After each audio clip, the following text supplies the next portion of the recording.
Today, we become legends. Are you new to Smite and looking for some good gods to learn the game with? Or are you just new to Conquest, perhaps new to a specific role or class? Well, if any of those statements apply to you, this video has you covered. Today, I'll be giving you the top 3 beginner gods for every class and role in Smite.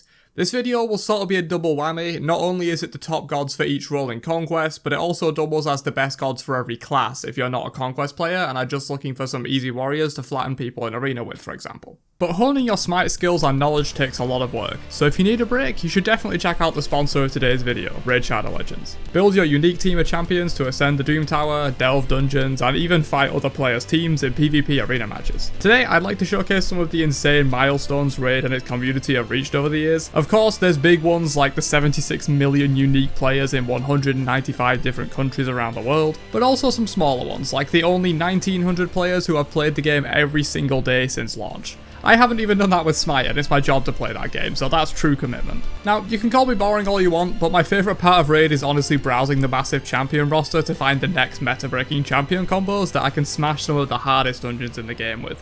Some bosses in this game can get real hard and you need to be creative in how you approach them, so browsing the champions and comparing stats, abilities and combos on them is one of my favourite parts of the game. Raid is an ever evolving game, and so as always there are tons of new events going on for the summer right now, such as fusion events for the brand new legendary champion Versulf, as well as 5 other new champions that I'll let you guys explore yourselves. So if you want to hop in and check out why Raid is all the rage right now, hit the link down below in the description or scan the QR code on screen to receive an epic hero, Chronoru, 200,000 silver, an ancient shard to summon a free champion, and more. Find your rewards here in your inbox for the next 30 days only, and I will catch you guys in the raid. But without further ado, let's jump in with my personal speciality, the solo laners / warriors. So warriors are a great introductory class because they're somewhat jacks of all trades, master of none. They're tanky, have decent but not amazing damage, usually have some mobility, and are very flexible in builds. So I highly recommend warriors if you're new to the game and or if you want to play solo lane in Conquest. My first warrior recommendation is Sun Wukong. Wukong might be my pick for the absolute best beginner god in the entire game actually, not just warriors. His skill floor is extremely low, but his skill ceiling is quite high, meaning that he takes very little to get into at a basic level and you can pick him up quite easily, but he has huge room for improvement as you get better at the game and better with the god. He's one of those gods that has a very simple kit, but it's how you use it that's where the skill comes from. He's incredibly safe, perhaps the safest god in the game, with great poke on his 1 and an amazing escape using his bird or ox form of his 3, and his ultimate is quite literally a get out of jail free card. If you're out of position or make a mistake, his ultimate makes you CC immune instantly, then self banishes you for 4 seconds so you can buy time for your team to bail you out or to reset cooldowns. And it even heals you while you're up there. You can then jump down a decent distance away and escape a bad situation. Wukong is hands down one of the best beginner gods and I can't recommend him enough for new players. Warrior number 2 is Tyr. Now Tyr is a stance switcher and relies more around synergy than just getting value out of his abilities separately, which makes him a good choice for someone looking for a bit more spice and difficulty in their beginner warrior. Now don't get me wrong, Tyr isn't a hard god to play, he wouldn't be on this list if he was, but he's on the harder side of what I would recommend for beginners in this video. He's not as safe as Wukong, but still has great defensive options with his infamous guard stance power cleave heal being incredibly strong, and he has access to not 1, not 2, but 3 different movement abilities to maneuver his way in and out of fights. Tyr really embodies the aggressive, in-your-face playstyle of a warrior, so if you want that more Rambo style of gameplay, then Tyr will be great for you, as opposed to Wukong who plays a bit more methodical and slow. And my final pick for warriors is Achilles. Now, Achilles is the most versatile god in the most versatile class in the game. Achilles can really be anything he wants to be, with his passive allowing you to choose between having more power and movement with your armor off, or more health and protections with your armor on. Achilles can easily play both a damage-focused aggressive playstyle and a more tanky defensive playstyle and everything in between. You can pretty much pick and choose how aggressive or defensive you want to be as the game develops with this god. As I mentioned, Achilles is a jack-of-all-trades master and has something of pretty much everything in his kit. Good CC, great healing, great mobility, good damage, good tankiness, and execute that instantly kills enemies below a certain health threshold. There's not much that Achilles doesn't have, and if you're not sure what kind of playstyle you like just yet, I highly recommend Achilles. But alright, with the warriors done, let's move on to the biggest class in Smite, the mages. On the opposite end from warriors, mages are typically not very versatile, but are very good at dealing massive damage, often in large areas of effect. They're great at just saying, if you go here, you're gonna die. My first mage takes that principle to an extreme, and that's Agni. This two-headed beast comes with almost everything you could want from a mage and is the most versatile of the 3 I will recommend. His unique ultimate is the best selling point. Instead of a one-use cast like most ultimates, Agni can hold up to 3 charges at once and gains these charges on a much lower cooldown than your typical ultimate. He can then use these charges to fire up to 3 meteors that deal massive area of effect damage and can be fired over walls. Since the cooldown on each individual meteor is so low, it's far less punishing to miss Agni's ultimate than any other ultimate in the game, so you don't have to worry too much if you miss one bomb. You'll have another in 18 seconds ready to go regardless, rather than the typical 90 seconds of most mage ultimates. Agni is reasonably safe with some self-peel and a pretty solid dash to escape bad situations, but keep in mind that mages in general are not a very safe class, and stepping out of position will hurt, even on one of the safer mages like Agni. My second mage choice sacrifices safety for raw massive damage, and that's Poseidon. This guy is the definition of a glass cannon. Leave him unchecked and he will release the Kraken on multiple enemies and win fights on his own, but he does have a noticeable lack of mobility, and thus you have to play him a little more careful than you will on most. He also plays heavily around his ultimate. He's not an ult bot, but he is sort of a one and done style character, as his basic abilities aren't that amazing. But that ultimate, oh boy, there's not much more satisfying in this game than landing a multi-man Kraken and winning the team fight off of it. So if you're into that kind of explosive gameplay, then I highly recommend Poseidon. And finally we have Ra. Ra is quite interesting because he is a healer mage, so if you're into that kind of gameplay, then go for Ra instead of the other two right off the bat. But I would argue that Ra's healing is only one part of his design. It's not his defining feature like it is for some other healer mages like Hel.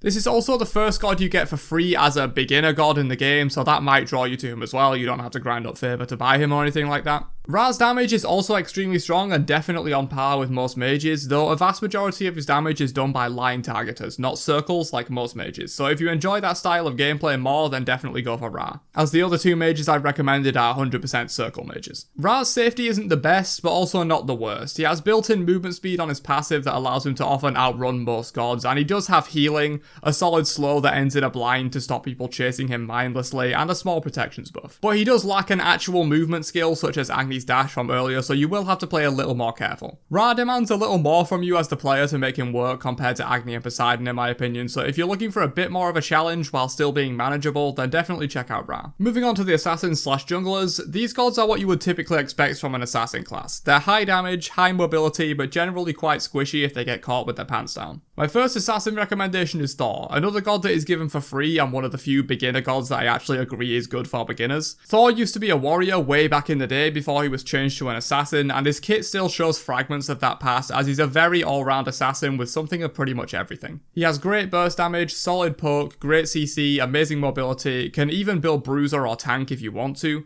Thor is definitely one of the most versatile assassins in the game. He's one of few gods in the game that actually have some semblance of true combos with his stun into double tap and his ultimate combos, so if that's what you're into, then Thor would be great for you. He's very easy to get into, but his skill ceiling is somewhere in Asgard, as even myself, I'm still learning to play Thor better to this day, and I've played hundreds of hours of him at this point. I think having room for fast improvement is a great trait for a beginner god that's often overlooked in favour of just recommending the easiest gods in the game to new players. Easy doesn't necessarily equal good for beginners in my opinion. But moving on to my second assassin, I have Pele, another ability focused assassin with high burst damage. Pele is less all-round than Thor though, and typically plays a more Rambo aggressive style of gameplay, somewhat like a glass cannon, though she still can be played a bit more defensively and even with a tank item or two if you like to roll that way. She has built-in sustain in her kit using her passive that gives massive lifesteal for a few seconds when she drops to low health, helping you turn around a bad fight or stay alive if you made a bad decision. She also has excellent mobility, which helps for similar reasons, and as I said, she's typically played very aggressively, so if you're into that style of play and like the look of Pele, then definitely give her a try. And my final assassin is Nemesis. Assassins in Smite are broadly split into ability based and basic attack based, in that the majority of their damage is done via abilities or via basic attacks, and I wanted to include one assassin that can use basic attacks really well to include something for those types of players. Nemesis though isn't an all-out auto-attacker, she's very flexible in her builds and her playstyle, and she can go more ability focused or more auto-attack focused depending on the meta and your preference. Nemesis is generally played as a rushdown character like most assassins are, utilising her two powerful slows in her kit as well as her ultimate that steals enemy movement speed and protections, making them slow and easy to pick off afterwards. Her ultimate also can't miss, it won't cast without an enemy god in the targeter, so if you're worried about missing ults, it literally can't happen with Nemesis. She's also relatively safe with a strong health shield and dash to keep her alive in hectic teamfights. Nemesis is one of my personal favourite assassins, and much like Thor, I'm still learning things about her to this day, so she has a huge skill ceiling for those looking to improve at the game quickly. But let's move on to Guardians. These guys are usually supports, helping out the team, keeping their high priority damage dealers alive and enemies under crowd control. Some can also flex into a more warrior-like playstyle, however, and play more aggressive and in the enemy's face. My first Guardian recommendation is Athena. You know how I just mentioned defensive supports versus aggressive supports? Well, Athena can basically do both extremely well. Her signature taunt ability is amazing for frontline CC, and her dash can get her into the fight very easily. But she can just as easily hang back and use that taunt to keep enemies off her own backline carries, and she also has an ultimate that teleports her from anywhere on the map to an ally of her choice and gives them protections while she channels the ability. Amazing for if you miss a rotation or have to recall early in a fight, you can just jump straight back in and make sure you're not leaving your team in a 4v5. Athena is one of my personal favourites as well, and I have a well over 10 masteries on her so far. Moving on to Sobek, who typically fills a more aggressive frontline playstyle, but like most Guardians, he can absolutely hang back and use his powerful crowd controls to lock down enemies trying to dive his carries. When you think Sobek, you think Charge Prey, or the Plug. This lightning fast dash ends by throwing the enemy over your head and hopefully back into your entire team, at which point they're basically dead. Sobek can pretty much deliver free kills on a silver platter to his team in the hands of a competent player, and it's the reason he's a slightly more aggressive Guardian, but as I said, he can still play defensive when needed for sure. So we've had an all-rounder, a more aggressive Guardian, it's time for a more defensive pick, and that's Ganesha. This guy's core design philosophy is to be that true support. His passive prevents you from even taking minion or god kills and gives them automatically to your nearest teammate instead, so you don't have to worry about accidentally taking kills as a support when playing this elephant. He has buffs for his teammates, great CC for keeping enemies off of his backline, and amazing zoning potential with his ultimate that can keep enemies out of or into a certain area of his choosing. If you enjoy that defensive, true support style of gameplay, Ganesha is probably for you. And finally, last but not least, we have the Hunters / ADCs. These are true glass cannons in Smite. They're usually quite weak early on, but once they get some XP and gold under their belt, they become absolute monsters with the highest DPS in the game, but are often quite unsafe as a trade-off for this. My first Hunter recommendation is another actual beginner god that you get for free, and that's Neith. Now, any experienced players that are for some reason watching this far will agree that Neith is sort of a meme for being the only god that new players ever use, but that is for a reason in my opinion, and she does have a good design for new players. A good balance of both ability and auto attack damage, decent safety, built-in healing, and a global ultimate that allows her to impact the fight from anywhere on the map. So even if you're just farming in lane or you missed a rotation, you can at least stun an enemy and do a decent chunk of damage even if you're not in that fight. Though don't get into the habit of thinking you don't need to show up to fights and can just ult. You still do need to be there. This is just a nice fallback option. My second Hunter recommendation somewhat breaks that glass cannon playstyle of Hunters because she's actually incredibly safe, and that's Jing Wei. Don't get me wrong, she still has great damage, but Jing is hands down the safest Hunter in the game with a dash that can purify knockups which normally can't be purified by anything, an ultimate that gives instant CC immunity, a long dash and then a leap afterwards, plus her passive that allows her to fly back to lane from base much faster than anyone else so she can recall to heal more frequently than other players, therefore making her safer. That's Jing Wei's main selling point, her safety, but she also does well with crit if you're into that, and generally you will get as much out as you put in with Jing Wei. If you aren't playing your best, you might not do that well, but if you're playing really good, you'll get amazing results with her, which combined with her extreme safety is the reason she's on this list. And finally we have Chiron. Similar to Assassins from earlier, Hunters can be broadly divided into ability focused and auto attack focused. Chiron is very much an ability focused Hunter, but that doesn't mean his basic attacks don't hit hard though, they absolutely do, he's a Hunter after all. But he tends to rely more on ability damage than other Hunters. He has great wave clear, some small built-in sustain, a lock-on unmissable arrow shot for those worried about missing abilities, and an extremely long-range sniper-style ultimate that can also revive him if he dies in the channel but gets a kill with the shots of the ultimate. He also has a solid dash that travels massive distance and knocks enemies out of his way, so he's fairly safe too. If you enjoy a more ability-reliant playstyle, then Chiron is for sure my main Hunter recommendation for you. But that's the top 3 beginner gods for every role in Smite. If you're new to the game, new to Conquest, or just new to a specific role, pick your favourite of these 3 picks and I'm certain you'll do well for yourself in learning the game or learning that new role. Be sure to subscribe for more content in the future to help us on the way to 100k, and I will catch you guys in another video later on. Have a great day, and peace out, you nerds.